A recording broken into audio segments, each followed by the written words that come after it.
Hizbullah kembali menghujani kota terbesar ketiga Israel di wilayah utara yakni Haifa.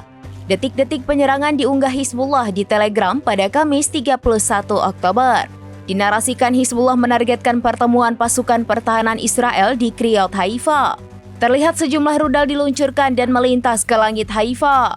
Serangan tersebut memicu sirine meraung-raung di wilayah tersebut. Warga Haifa yang diperkirakan mencapai 300.000 orang pun ketakutan. Terlebih kota tersebut diserang selama beberapa hari tanpa henti.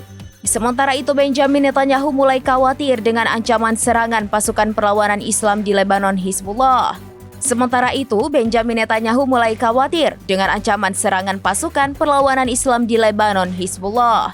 Dikarenakan pesawat tak berawak Hizbullah mungkin saja menargetkan gedung parlemen Israel. Media lokal Israel menyebutkan ketakutan Netanyahu meningkat seiring dengan serangan Hizbullah. Perdana Menteri Israel ini mulai bertanya kemana mereka akan menyelamatkan diri jika drone Hizbullah menyerang.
Download Tribun X sekarang, menghadirkan lokal menjadi Indonesia.